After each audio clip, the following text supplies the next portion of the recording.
None of that. I know. Trying to get over the worst of it. Okay, the court will come to order. We're now gonna have public hearing, application for revised plat of Tierra Robles subdivision Unit 3, Lot 155. Subdivision Tierra Robles Unit 3, Lot 155, replat, review and approve final plat, discuss and take action. Go ahead, ma'am. I've been involved in. All right. So we received an application for a revised plat at the permitting office. See if it's turned on. Is it back? Yeah, it is. No, you just turned it off. I can't see the light from this side. There you go. Now it's on. On? Okay. All right. So the Permitting and Development Office received an application to revise a subdivision plat in the Tierra Robles Unit 3 subdivision. The reason for the revision is to remove the park designation from Lot 155. I've met with the property owners when they were trying to determine, their intention was to put a residence on Lot 155. They bought it with that intention and with that knowledge from our discussions. And however, the original plat does designate Lot 155 as a park. Therefore, currently, they cannot put a residence on the lot. In my recommendation, this was their route of either, this is the only route they'd have to be able to put a residence on the lot, and they followed the replat process that we have. They submitted a preliminary plat explaining that the revision to the plat would strictly be to remove the word park from the lot. Our county engineer did review the drainage report that was submitted, and in the packet I provided y'all on the first page, that is the approval from our county engineer, and it explains that based on their review of the submittal documents, the proposed development has demonstrated compliance with the county's regulations and therefore is recommended to be approved. That approval is what pushed it to the review committee meeting, which is the second page. Item 4 is the application to revise the subdivision plat, Tierra Robles Unit 3, Lot 155. And it was to explain that they aren't able to divide the lot any further due to covenants and restrictions, which wasn't the desire anyway. And that it did receive a favorable recommendation from the committee at the January meeting. They then provided the public notices for the public hearing, or the public notices were done for the public hearing in February, which we completed, and was requested that more information was provided for y'all's review for the drainage. Which on the next page is the drainage report provided by their engineer, signed and sealed. On the back of that page is the project overview, and it explains that in the last paragraph of that project overview, that there's no increase in runoff generated from putting a residence on that lot 155, which does meet our drainage and flood damage prevention order requirements. And I included the whole drainage report, but at the end of the drainage report is also stated that it would have no impact to surrounding residences, to the roads, or to neighboring lots that are not within the subdivision. That it will produce no adverse impact to any neighboring properties. Also I included the original plat of Tierra Robles Unit 3, and then a blown-up version of just Lot 151. You can see the culverts on Encino Torcido. You can see the one that conveys drainage across Lot 155. On the following page, I included the plan that they had the potential plan that they had submitted to me for the location of the structure. One structure on the lot. This is just 2 potential locations that it shows. Also, On the following page, I included the original drainage report from the Tierra Robles Unit 3 plat that was approved in 2002. And it simply states that the culvert was to, the 36-inch corrugated metal pipe was to drain for lot 155, and it explains it in that. So, the lot was designated as a park for the subdivision. However, the HOA that should have taken care of the park never formed, therefore it foreclosed on and has changed hand multiple times over with people thinking they are able to put a residence on it. And then it gets to the point where we find it and they're not able to. Ms. Huron, you have any questions? No, I commissioner's report from the last meeting as far as drainage, and I think there was one public member who was concerned, have been taken care of, so I don't believe there should be. And correct me, you did say this property has crossed hands several times, correct? Many times, yes. So it From deed went up for records. public auction for delinquent taxes? Is that what it was? Yes. Okay. Is any of the drainage easement that's shown on the plat in the 100-year floodplain? No, there is no floodplain on lot 155. Kind of hard to tell from that one page. Anyone signed up to speak? Not for this one.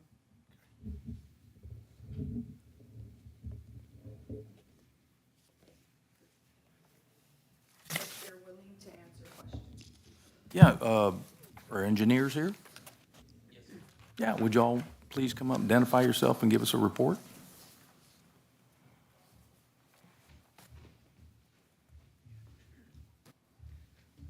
I am Blake Allison with Hill Country Civil. I prepared the drainage report, so any questions you guys have, I'd be happy to answer. Commissioner? No. Well, that was short. All right, thank you, guys. All right, Commissioners, I'll entertain a motion to review and approve final plat, Tierra Robles, Unit Number 3, Lot 155. I make the motion, Judge. Motion made by Commissioner Akins. Is there a second? Second. Is that a second, sir? Okay, second made by Commissioner King. Is there any other discussion? Yeah, it's very unfortunate, this situation. However, as we well know, this happens, I guess, probably more often than not, unfortunately, in smaller subdivisions where they just don't get an HOA going. I personally think it's a disservice to the people that bought there thinking that this would be a park. I guess that's my comment. Any other discussion?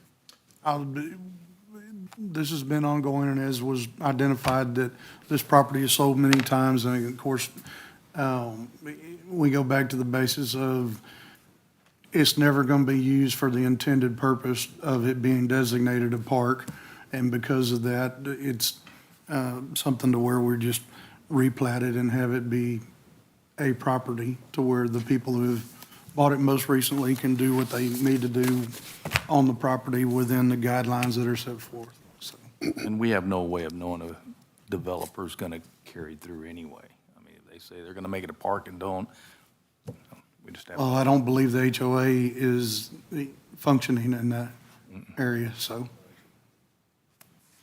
Okay, if there's no other discussion, I'll call for a vote. All those in favor say aye. Aye. Against? Aye. That a delayed aye? Okay. All against? Motion passes. All right, thank you. Agenda number 16, Ms. Genevieve Martinez, County Clerk, discuss and take action on Commissioners' Court meetings. What we need to do, D. Did we have a D? Yes. D1. Yes, sir. We had the, well, thought that's what I we guess were that's what we voting just on. did. That was what. That's the one we voted on. Okay. C and D1. Okay.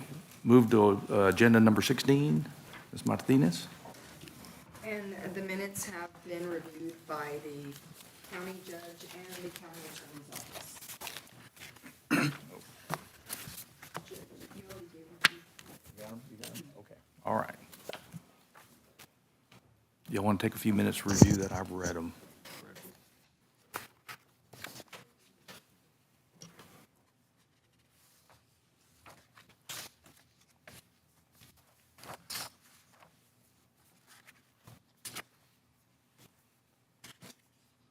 Okay, I'll entertain a motion to consider, take action on the Commissioners' Court meetings.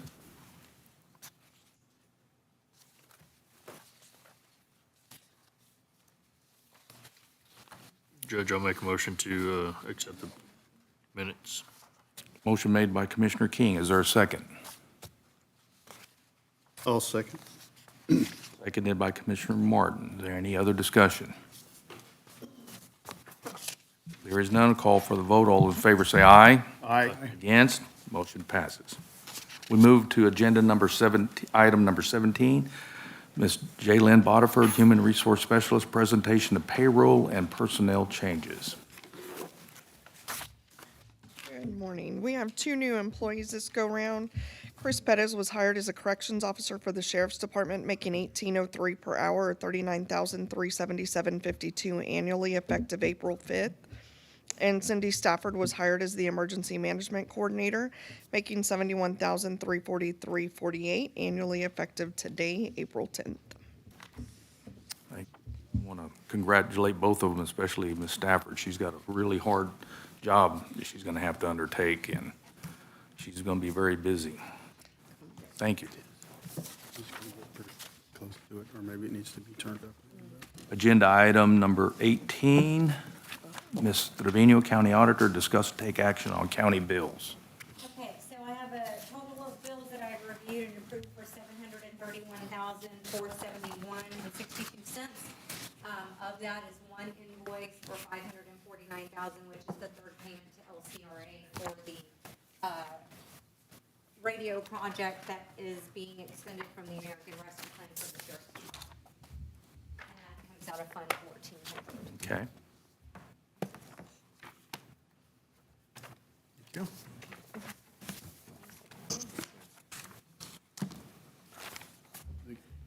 Does this include the correction?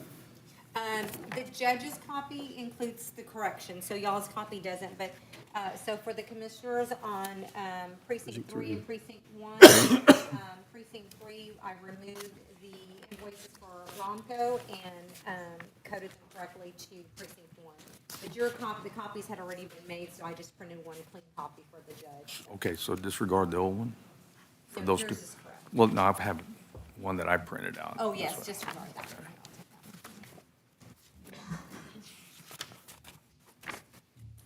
So what's the new total? The total stayed the same. Oh, it's just, yeah, you moved it for me. I just Okay. moved it Yep, from gotcha. one. That's right. one line to it.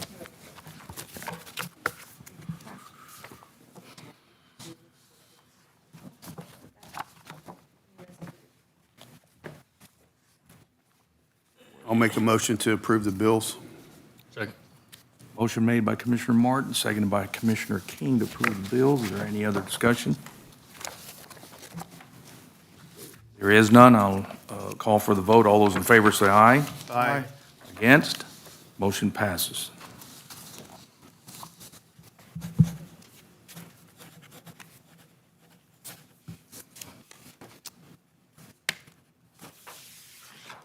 Huh? Watch this. Okay. We'll give everybody a chance to sign the.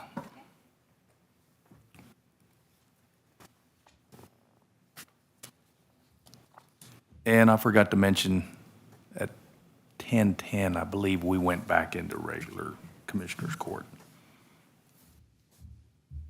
And it's time for the next hearing. Good timing. Yeah, it's a good timing, right?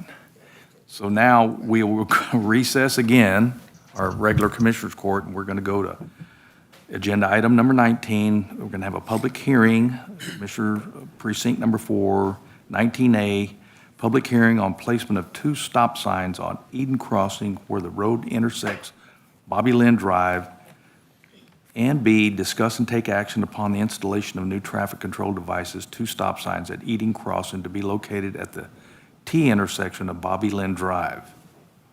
Do we have anybody signed up for public comments? Yes, sir. Okay.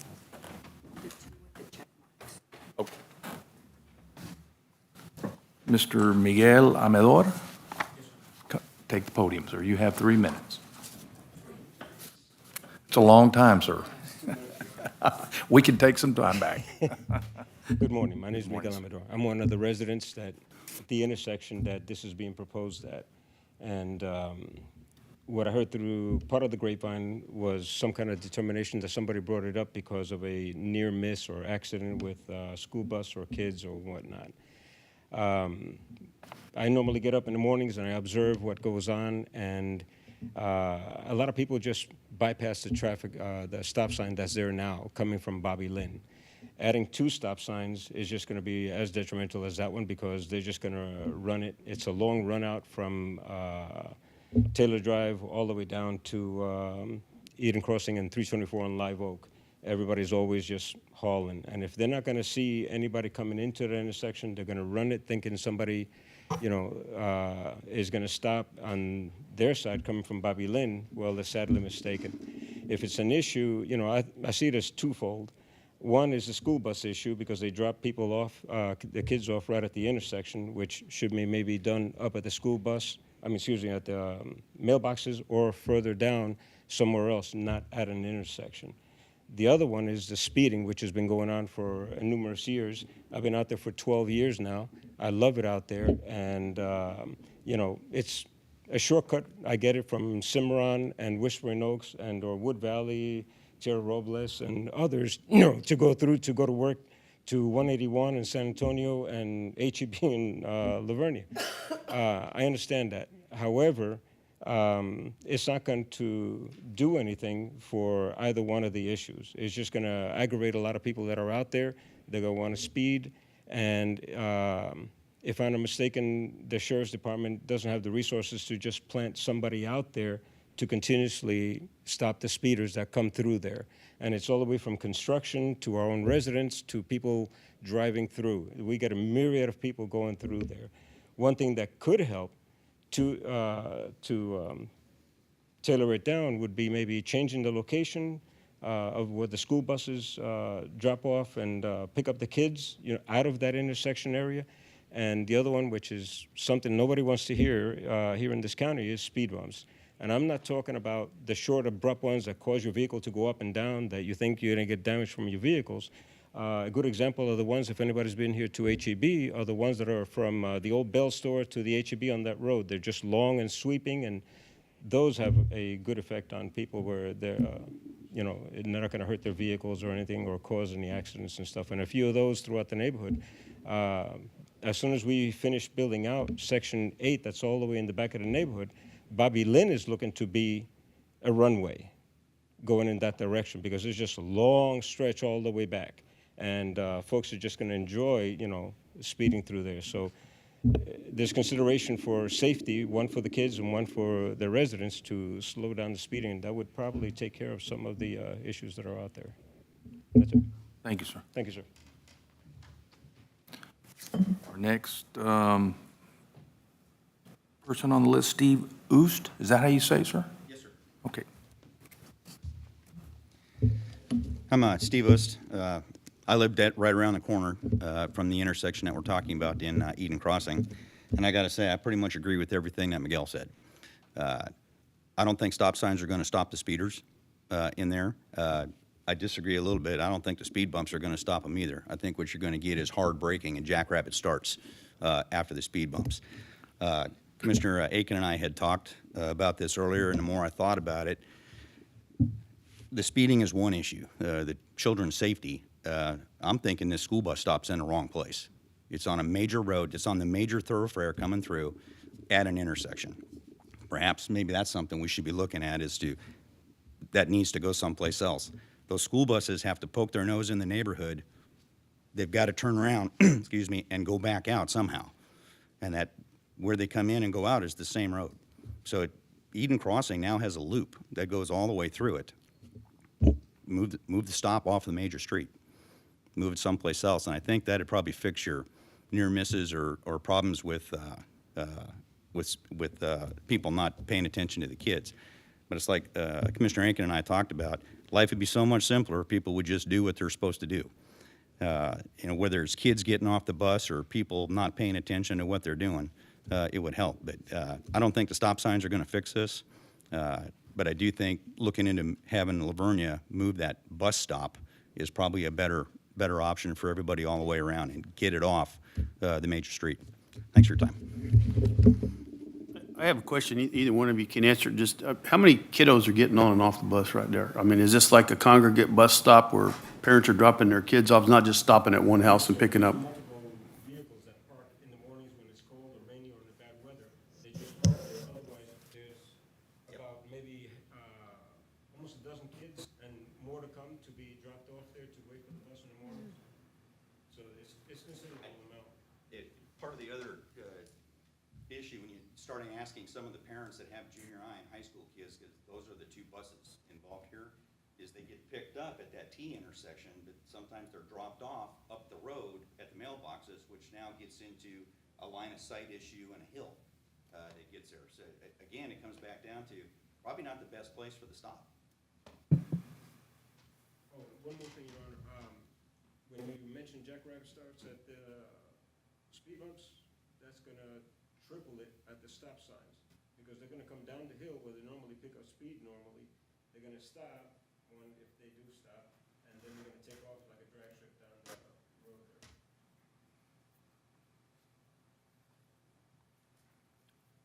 Mitchell, I'd like to go down there with you and look at that intersection they're talking about. Yes, sir. But again, when you're all talking about the school and the school bus stops, something we're going to have to get together with Livonia ISD, and I'm pretty sure they'll agree with whatever we recommend as a safety. Sheriff, anything you can add? Not real sure. I mean, like I said, stop signs not gonna be paid attention to unless they decide to, but the speed limit's the same. They don't pay attention to it either. I don't know if the stop signs are fixed, but at least it slows them down briefly on your overall speed. The stop signs are gonna slow down traffic one way or the other. Yeah, I've got several spots in my precinct, just on the other side of where all of this is, where we kind of have the same issues. And I almost got hit by somebody just flat out blowing a stop sign. I mean, they know it's there because they live in there, and they didn't even slow down over on Whispering Oaks. I don't know what the solution is. Nobody likes traffic control devices, but they're there for a reason. And if that's a long stretch of road, a stop sign there should give them the indication that they should be slowing down and stopping and looking for traffic. Do we have any more signed up to speak? So are you going to speak? No, okay. Gentleman, answer. The last thing is, what prices are paid when there is an accident and it hurts a child or an adult? That's at the intersection, and then it's too late, where we think a stop sign is gonna help, which it's not, before we get speed bumps in place. I'd rather pay for a speed bump, maybe 3 of them along Eden Crossing and a few more down Bobby Lynn to slow things down a little bit, versus having to deal with the issues of, a child that's no longer with us or an adult, no matter, who it is, that then you gotta consider what the backlash is gonna be with that. Yeah, I agree. Well, we certainly know what the problem is now, so we need to do something. So, Commissioner, that's your agenda item. How would Okay. you want to proceed? So I was called because of a concerned citizen and a perceived problem that they had about the children offloading from school buses. I didn't witness the bus whenever it did the offload at Bobby Lynn Drive and Eden Crossing. I did, however, witness whenever the bus offloaded on the top near the intersection of 324 and Eden Crossing where the mailboxes are located.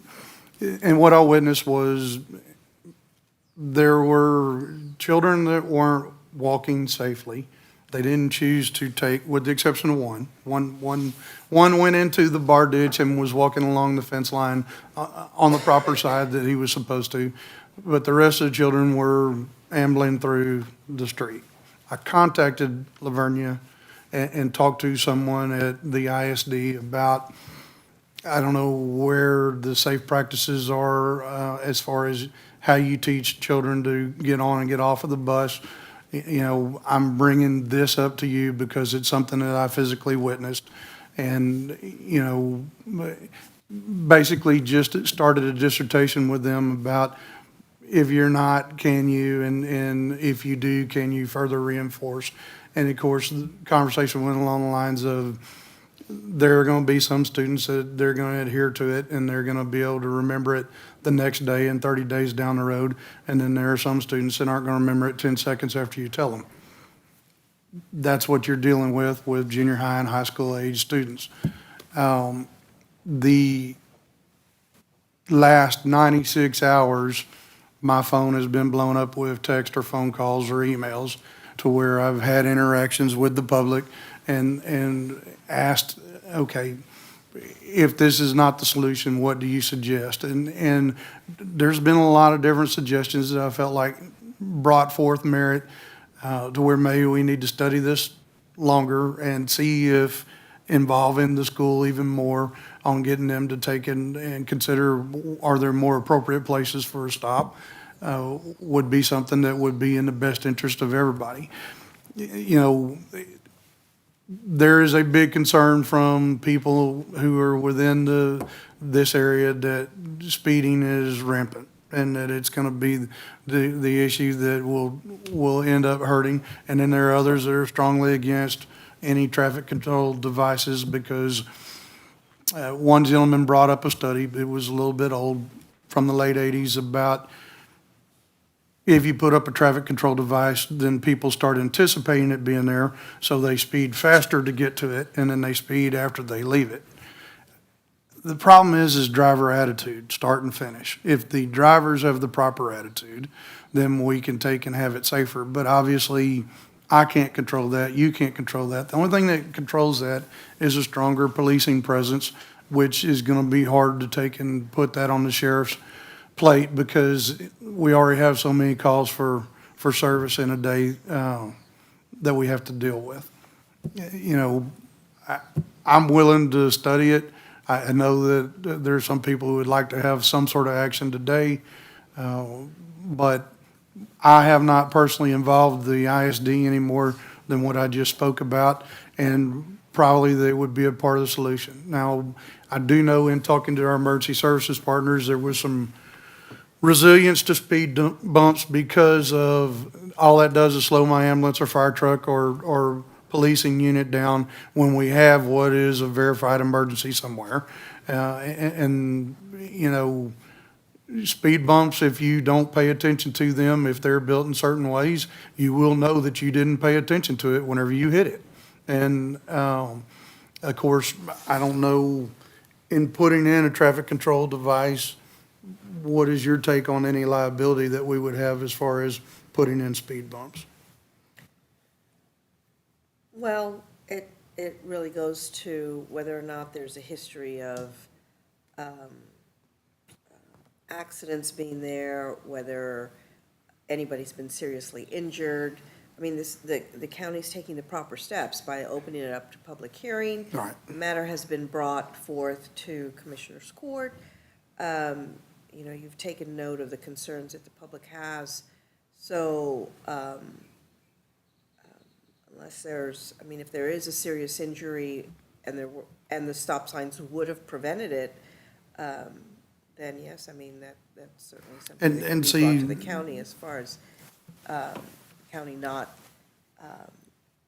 being open to the risk that was certainly brought forward, so. It's hard to know the unknown. You know, you brought up a what if they were installed, but I can tell you people on the other side are going to bring up the what if they're not there and something goes on in the near future. Well, You know, that both sides have concerns about why they want or don't want the traffic fact control that- devices. And that's correct, sir, and the argument that, well, nobody's gonna stop anyway is not a valid argument. Right. You know, it's the county taking responsibility and taking it and saying, well, we're going to do our part by making sure that there's something there to protect the children, the high traffic, whether or not somebody follows it or not, then that's on them, that's not on the county, so. Yeah, and I think as part of the future work, probably need to have a conversation with the county in there. They have a good traffic expert that's employed by them that could help them make good recommendations that we can make a sound decision based on. Yeah, it sounds like moving this bus drop-off and load zone is one of the major Yeah, that's one part of it, but, I mean, you still have the issue of, and like I said, it's similar all over that particular area, because there are a lot of long streets that don't have any diversion in them, and people they just tear down them.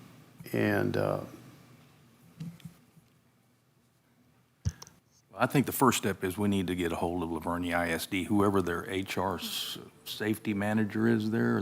Well, it'd probably be the bus transportation people ought to know. Yeah. They have a superintendent that handles that, so we need to get a hold of him or her and discuss this as soon as possible. Not quite sure you're married to that action. You could amend it if you wanted to, or however you would wish. Well, Or we could take if no I've heard the action. comments right, it's not going to do any good for me to make a motion because I don't think that we're going to go that route anyways. We're going to take and want to study this and involve the school district more rather than trying to do something immediately with traffic control devices. And so, if we don't have a motion to do anything, then it'll just end up. Okay, so for our speakers, I'll even take an active role in getting a hold of Livonia ISD, whoever their superintendent is in charge of child safety, buses and stuff, and get together with them. I'll go to that location with the commissioner. We'll take a look at it. I'm an old accident reconstruction guy from way back, so I know all about what happens at accidents. I've worked my share of fatalities throughout my 34 years, so, and certainly agree we want to make sure our children are safe, so.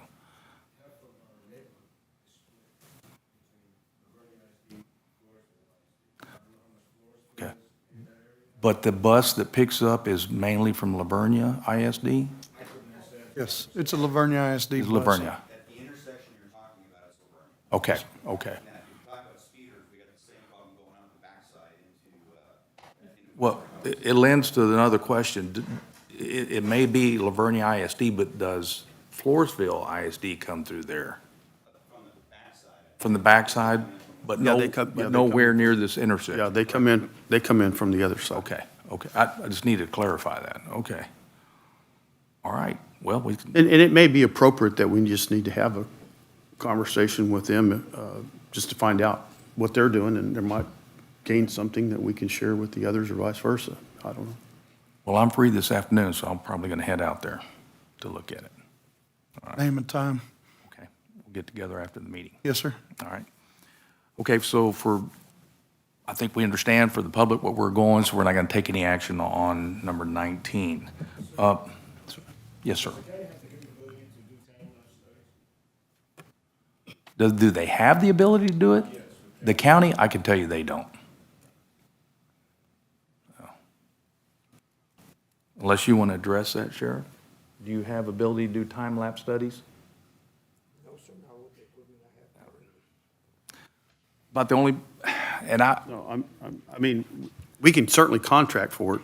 yeah. The county engineer that we have as a consultant has the capabilities to do that, but, Because that would be one way to, put it to rest, if you have that live representation of just a week time span to see what actually goes on out there. I'm not saying that the sheriff is gonna go out and get all the license plates of everybody that, is running through there, but it'd be one way to get a real-time, picture of the year, so everybody can make a better decision.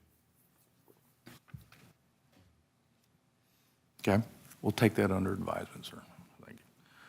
Okay, so we are going to end this session at 10:35 a.m. and go back into regular Commissioners Court to revisit item number 7. Ms. Brent? Judge, Commissioner, so at the last court, you asked for me to do a little bit more research. I found and had a meeting with Arlene Stiller. She is the owner of Ascend. which is a grant research and writing service company out of San Antonio. She was scheduled to be in court this morning to present.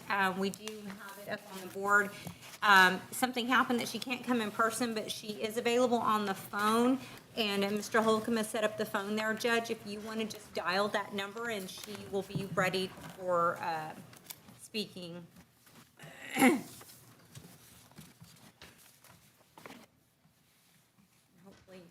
the volume left on. That sounds pretty good. Even-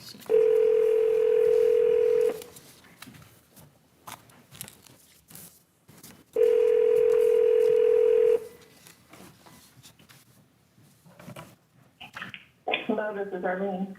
Ms. Sillard, this is Judge Whitman in Wilson County, and you are live at Commissioner's Court right now for your presentation. Hello, everyone. I sincerely apologize for the mistake.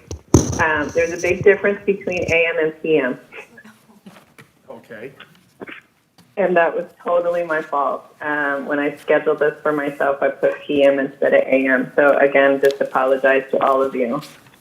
Not a problem. You can now proceed with your presentation. We have it up on our TV screen. Okay, so we'll go to the second slide where it talks about Ascend NBS. So we help agencies who are struggling with grant funding. We are Hispanic and women-owned, and we offer services in the form of grant training, coaching, research, and we are headquartered here in San Antonio, and we've been in operation since 2019.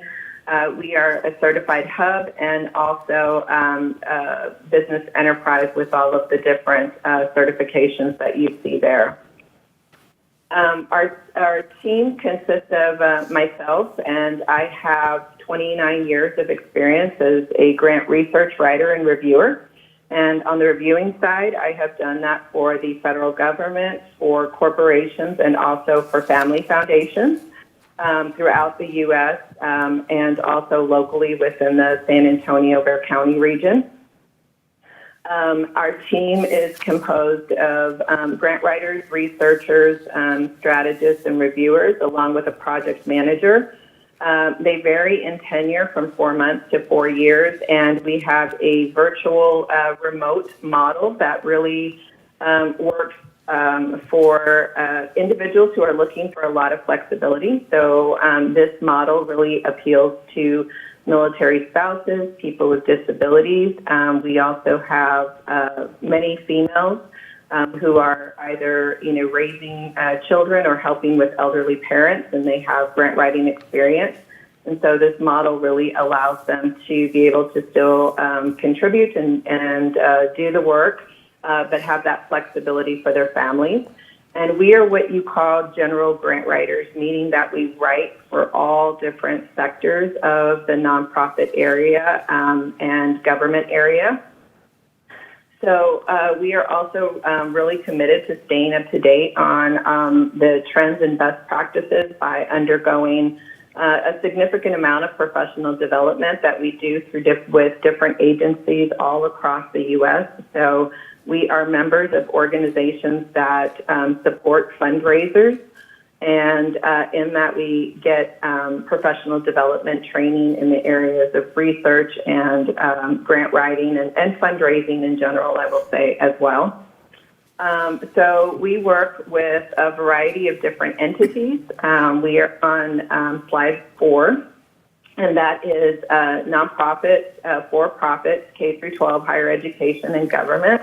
We're really looking for those organizations that have a mission that aligns with ours and then are looking to create that deep impact. And then as far as leadership, we really seek to work with individuals who are strategic, entrepreneurial, and community builders.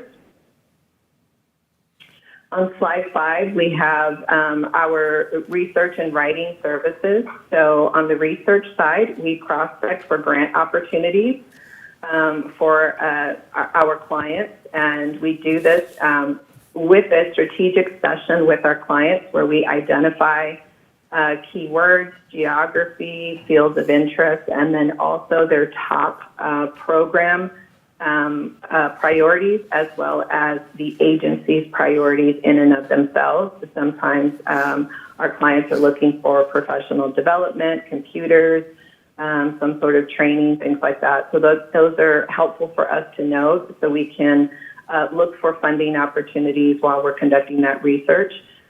We assist our clients with strategy that fits for their overall fundraising and organization strategy. So we really believe that both should be intertwined. And then we focus on the writing. So, we do everything from setting up accounts and portals if necessary, if our clients don't already have existing ones, and then pulling the applications, thoroughly reviewing the RFPs, RFQs, and then doing the writing in and of itself. And throughout the writing process, we have several stages of review, which I will go into in the next section a little bit more in depth, and then submission of the grant application. So we do everything from research all the way through to submission of grant applications. In slide 6, you'll see our overall application process. So in number 1, we don't pursue anything that our clients don't ask us to pursue. So even when we give you a grant prospect calendar with multiple opportunities, we don't assume that you want us to go after everything. And so we'll have meetings with our clients, either every other week or once a month, just depending on the client and the level of research that we were able to do for them and or their own pipeline that they have. And so once a client gives us permission to pursue, then we assign that to one of our grant writers. It's reviewed internally twice just to make sure that the strategy is there, that it makes logical sense, that we've covered everything. And then we send it to our client for their review. Once the client makes whatever changes, modifications, any additional sections, we'll incorporate that. We put it all together, review it again internally, and then send that for a final review. Normally our clients go through 2 iterations of that, but sometimes it can be more just depending on the type of grant or the award amount. They may want to see it a little more often, and that's fine. And then we'll finalize it and submit. Our clients all do something different in the form of submission as well. So some of us will have us upload to the portal, and then they go on review and submit. Some will just take that last final review and go and put it in the portal themselves and then hit submit. And for some of our clients, we just submit. So once they give us the okay on that final review, then we'll do the submission for them. So in addition to not pursuing anything that our clients don't ask us to pursue, we also don't submit unless we're provided that, given the okay to do that. So we ask for that in writing, just via email when we're reviewing.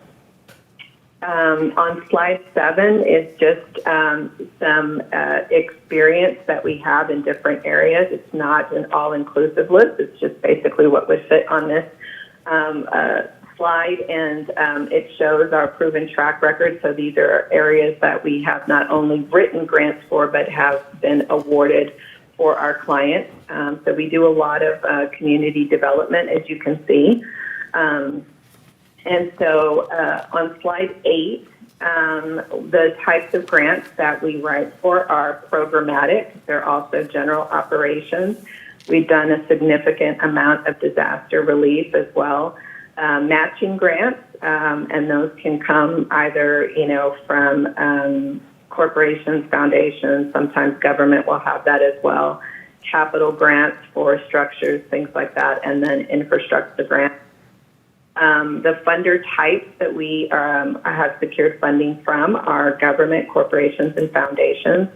Our award percentage is across all of our clients, and our clients really vary in terms of age of the organization as well as revenue. So we have some clients that are as new as 2 years with revenues around $250,000, and we have organizations that are over 35 years old and have $135 million budget.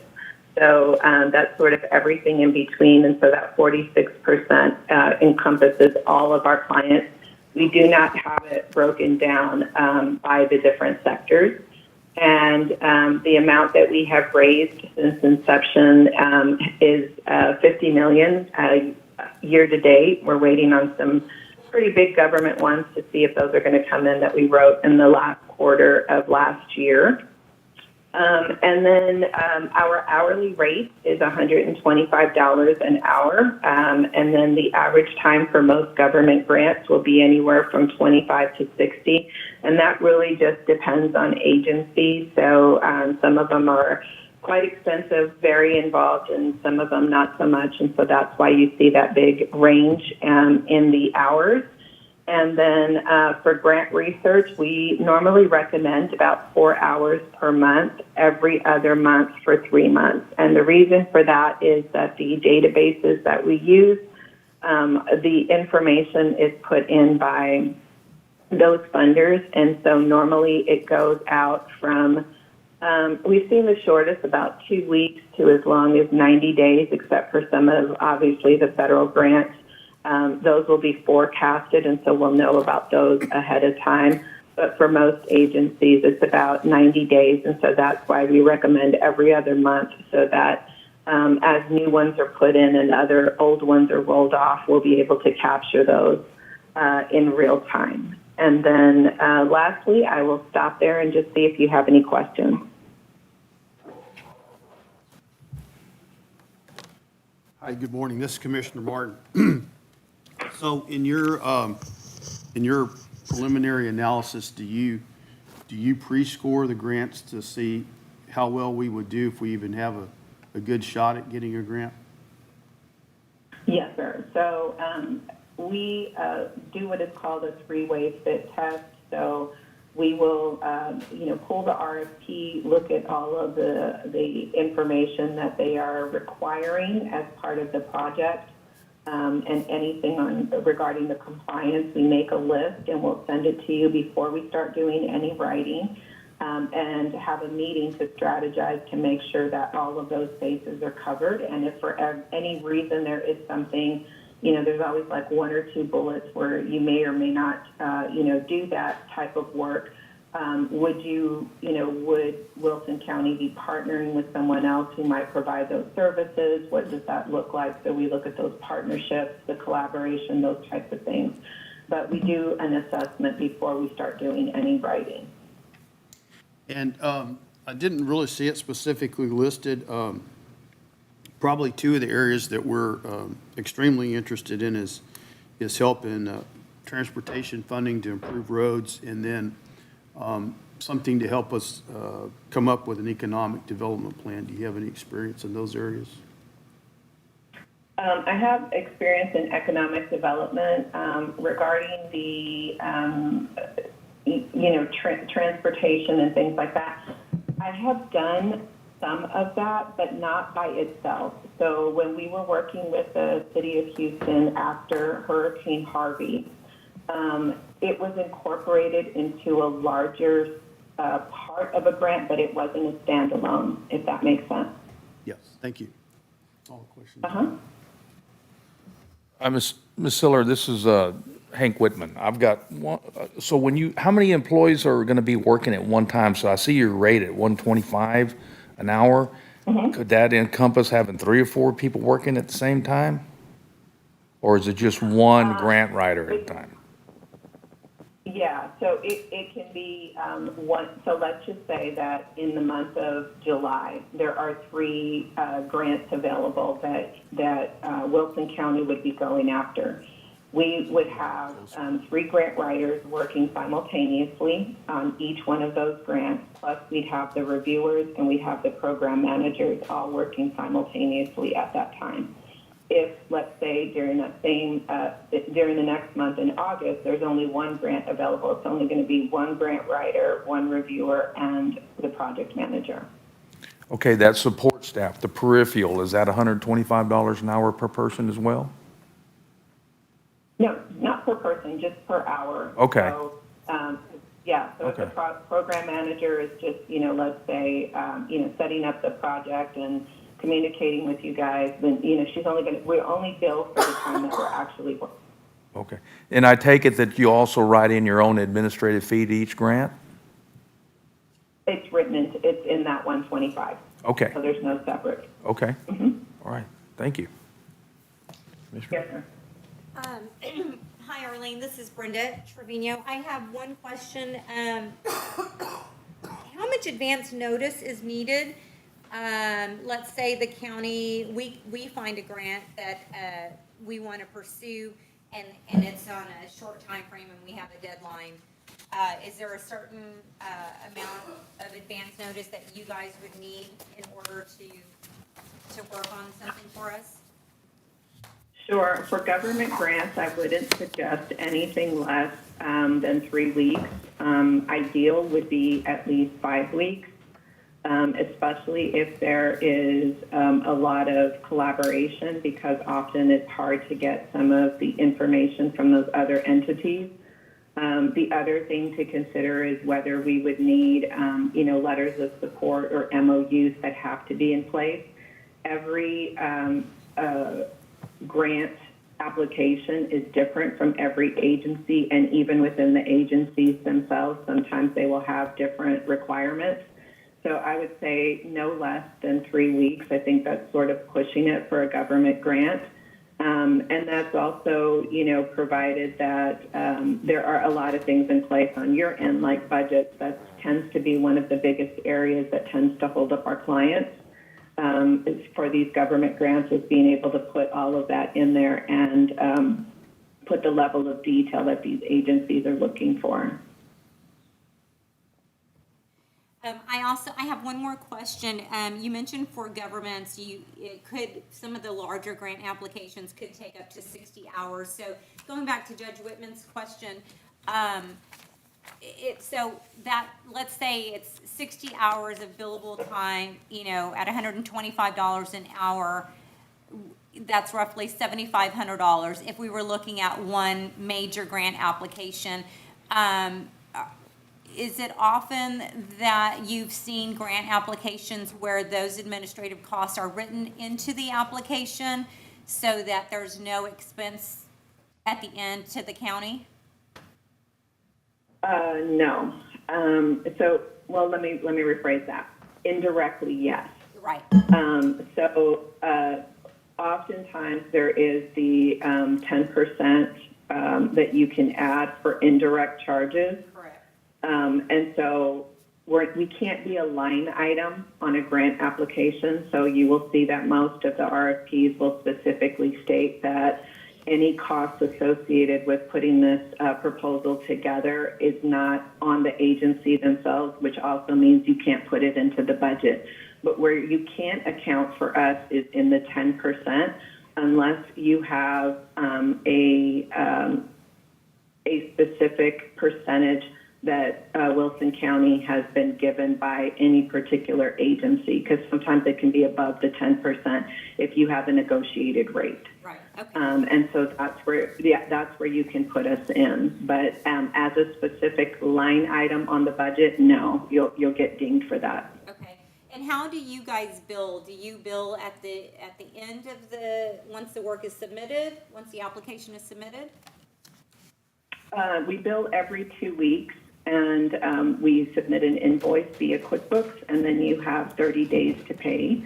I know sometimes that can be a little different for an agency. So in the past, we have worked with some government agencies that require us to do a 30-day instead of every 2 week, which we can do. We just, we keep the invoice and save it. We just don't submit it until the end of the 30 days.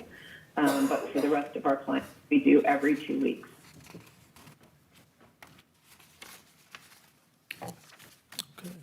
Commissioners, anything else? Couple of things. Are you able to hear me, Mel? Yes, sir. Okay, this is Commissioner Aiken. So you had said that you didn't have it broken down as far as the success at different levels, but of course, we're a smaller county, 50,000 people, and, we're not really able to tell from what I am looking at in front of me exactly where the success stories have been with your percentages that you have been able to do something, you know, that number can be skewed by success with one big entity, and we're not able to tell it from what we have in front of us. With government entities in relation to our size, do you take care of anybody at this time with your company, or are we going to be something new for you? We do not have anyone that we are working with at this time. We do a lot of work for the city of San Antonio and Bexar County, more on the economic development and community development side with community development block grants.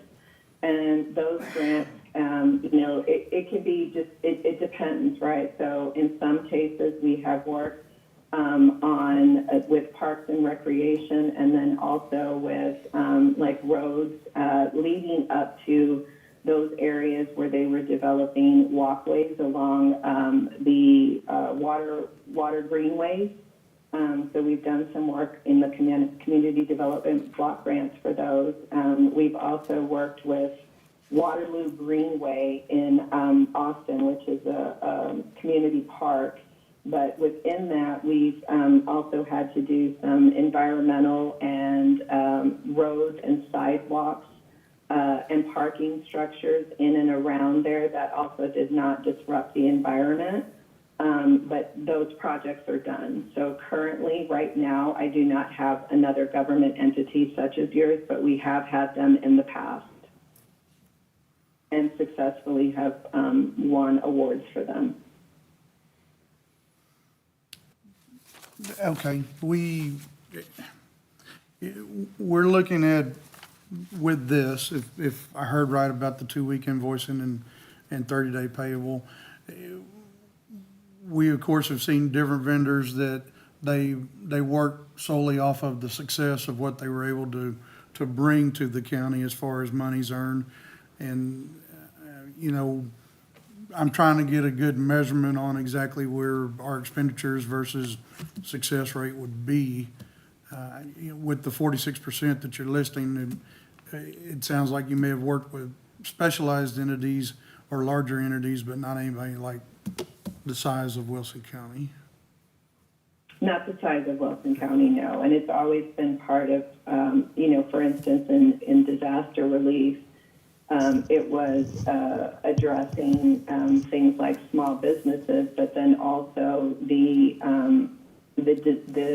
disaster that they experienced, and then also the area surrounding. So, you know, obviously with a lot of flooding, there were issues with, you know, roads and things being underwater and potholes and other things that needed to get fixed with, you know, plumbing that was, that busted in the process.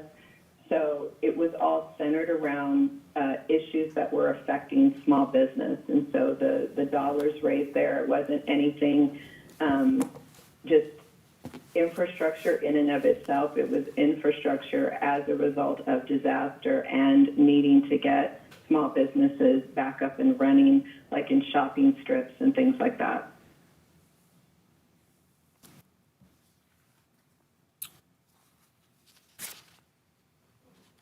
And then, you know, we've done a lot around San Antonio for downtown and community revitalization. So as they were, you know, looking to revitalize certain streets where there were a lot of abandoned buildings and convert that into live workspaces, we were, you know, part of securing community block grants for the city of San Antonio.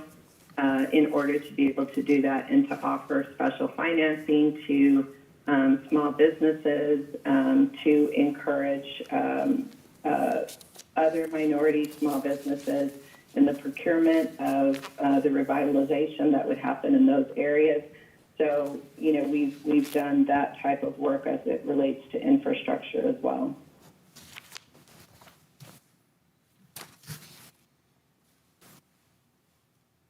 I know that you have listed a recommended number of hours per month.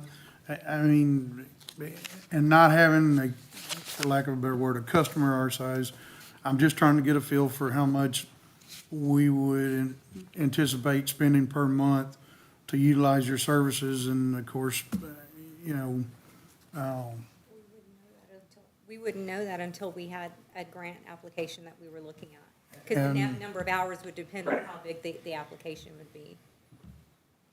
Correct, and as I mentioned to Brenda when we met, what we can do is, as a grant opportunity presents itself, we look over it, we'll give you an estimate as to how much that will be, and then also give you that list of the things that are required to make sure that it is a good fit for Wilson County before it's pursued.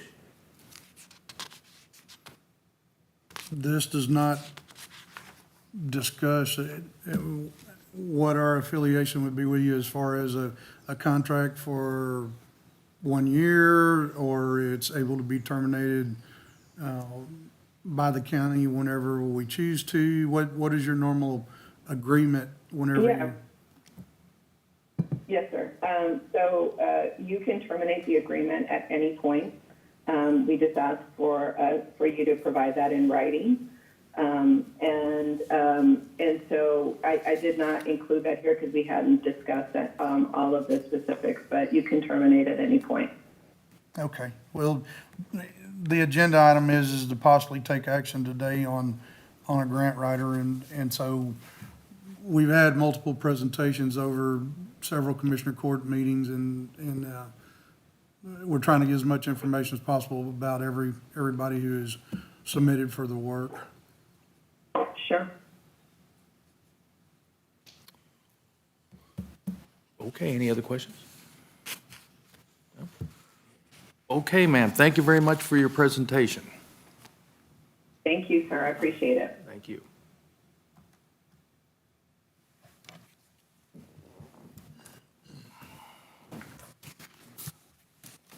Okay, I know that action item said something about, let's see, taking action on those that have already been presented, including this one.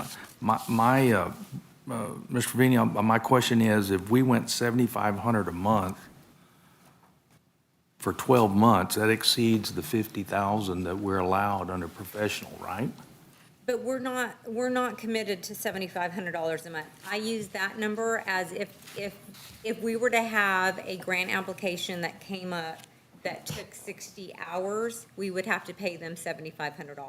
It's not going to be a monthly charge with them because their fees are only based on the number of hours that they're working for us, as compared to paying a monthly fee. And it may not be able to be recouped within the terms of the grant. It depends on the It grant. depends on the grant, and Correct.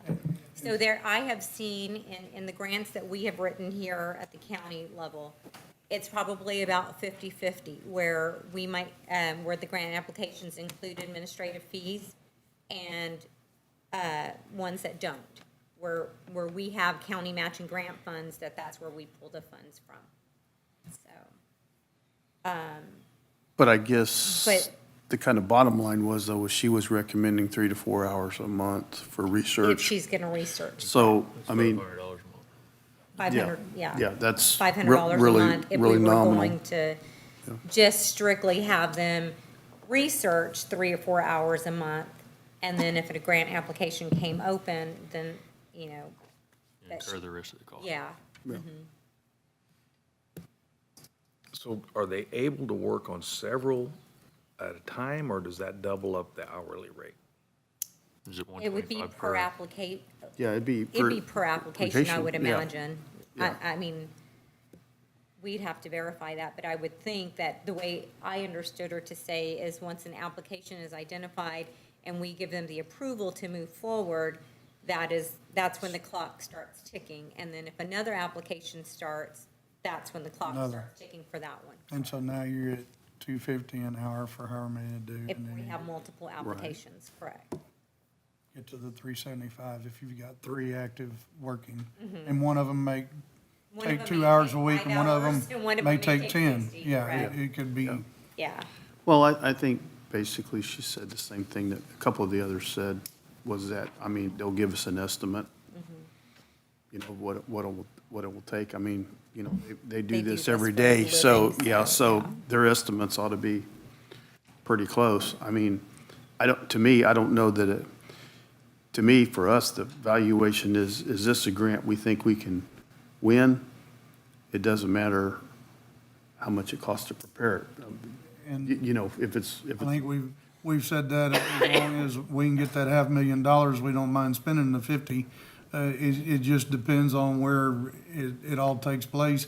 And the number being 46% earned, that could be 46%, that 98% of it was one grant from what they got accomplished with one of the major cities. I'm concerned about that number, and yeah, yeah, yeah, She did. I don't think she gave us a did. solid number, but I think she said it was multiple I think it's, agencies.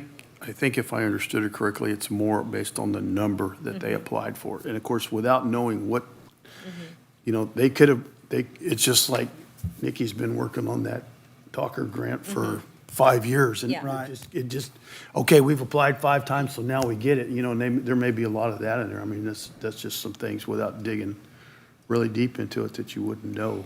Ms. Ron, did you hear or have any concerns or anything based on her presentation? Because I know you've had some experience in grant writing, so you would probably know the lingo a little bit better than. No, it's pretty standard, you know, what she's asking for. You know, there is some history as compared to the other presentations too.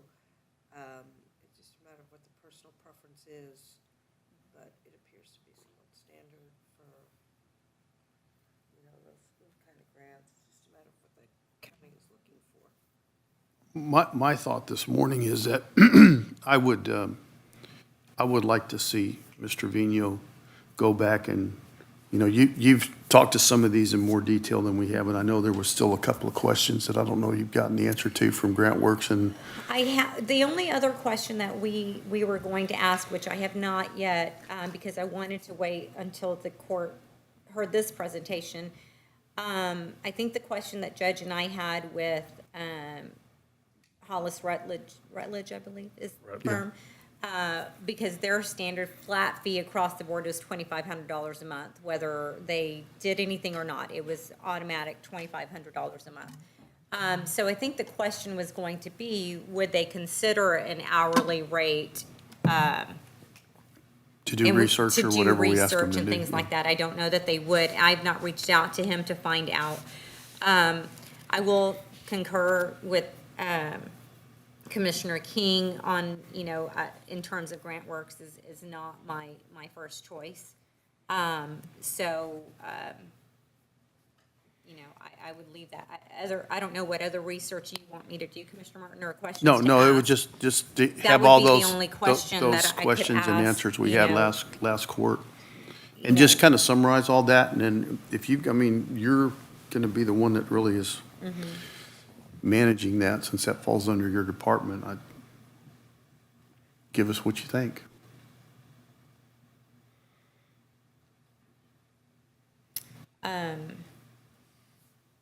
I did not meet individually with GrantWorks, or I heard the same thing that you heard from both of them, Hollis, and I did meet with Ascend because you asked me to do some additional research. So I met with them.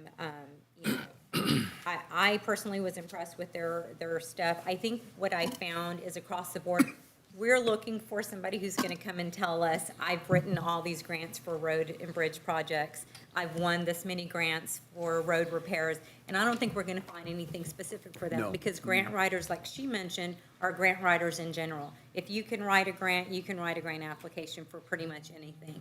We just need to be able to tell them what we're looking for. And I think that's the same thing with Hollis and even GrantWorks. GrantWorks is more familiar with government work or with government agencies because they're nationwide and they go to all the conferences and they've got 400 employees. Where these smaller ones like Hollis and Ascend, you know, they focus on the individual relationships with these organizations. So, you know, I can't speak for Hollis, you know, other than their presentation. Brenda, I'm sorry, was he the one from the Valley? Yes. Yes. Yeah, and if, I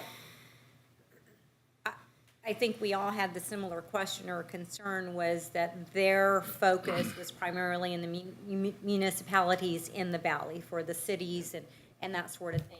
and not government agencies, so to speak, when you talk about county government. And I'm not sure how big a concern that is, because a lot of these grants, it says who's eligible, municipalities, Yeah. county government, whatever. So if they've done $1 million for a municipality, there's no reason they couldn't do one for a county. I mean, I don't see that as a particular, I think my biggest concern with Hollis at Rutledge would be committing to paying a $2,500 monthly retainer fee. and that's why I think it's appropriate to go back and ask that question. Is there something, are you stuck on that? And, if you're stuck on that, well, okay, that's fine, then we know that, and we can evaluate. What I was going to say is, as Brenda said, what's important is that relationship. You want to be able to call someone and dialogue with them what the county's needs are, and to have them be able to do the research that, we're not able to do. This is our need, and to be able to have that communication and relationship. That's very important, because then they would be able to call and say, we need statistics, we need this, what is the county doing here? And that's kind of the key to successful grant writing is having that relationship to put forth the best proposal that you can. Well, Commissioners, I recommend that we just not take action on this, because all fairness to Ms. Siller, she just gave a presentation. We need time to digest that. And also, Mr. Trevino will call Rutledge and say, can he go to an hourly rate? We all know that GrantWorks doesn't charge up front. They build their payment into a grant. And Which do I we think to- continue to search? Well, and I think to Brenda's point, I mean, they're a large organization, so they're not just researching for Wilson County today. They're researching for 254 counties in Texas today. And so out of that, they'll land enough business to cover their cost.